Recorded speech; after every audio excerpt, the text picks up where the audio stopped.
25 साल में 5 साल बाकी हो मेरे सपने काफी हाय મારું નામ નન છે હું સુરત ગુજરાત થી હવારમાં રેડી થઈને બેઠા હતા તો આવી ગયું ભાઈ ગેસ બિલ તમને બતાવું જો કેટલાનું આવ્યું મમ્મી કેવો હોય કે આજ વખતે 1000 રૂપિયાનો જ મેં કીધું માં હરખું વાઈસ મેં કીધું 10000 નું છે તા મમ્મી હું બોલી બધું આવ્યું બિલ તા ડોહો 10000 તો મેં કીધું તું આટલું બધું બનાવ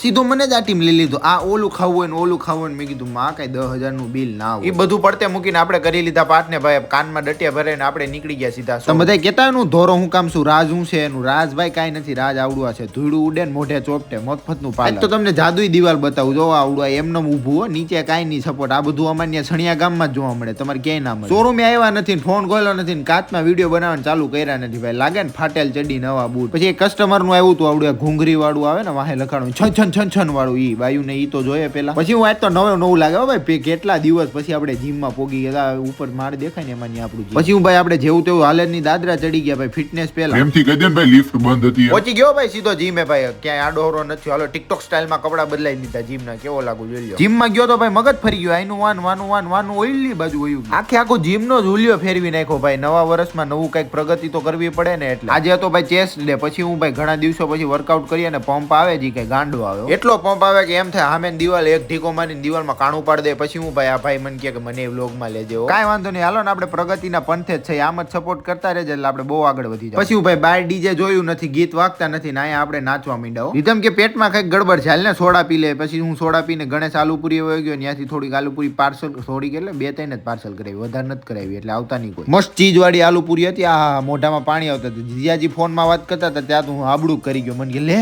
મેં કીધું ક્યાં ઘર પછી મમ્મીને લેવાની હતી દીદીને ઘરે તો મમ્મી આવી આમ હાલતી આવતી હોય તો એમ લાગે છોટાથી આયલો આવે ગમે મળે ભાઈ બાયું નું એક જ કામ શાક લેવું ખાઈ પીને નવરા થઈને વયા ગયા સીધા ગૌશાળા ઓલો નવો છોટું ન થયો તો એને મળવા મનમાં કહેતો છે મારા દીકરા એકવાર મને મોટા થવા દે એક પાટે બધું યાદ ના દેવડાવી દઉં તો મને કયો સારું મળીએ બીજા વ્લોગમાં ત્યાં સુધી જય દ્વારકાથી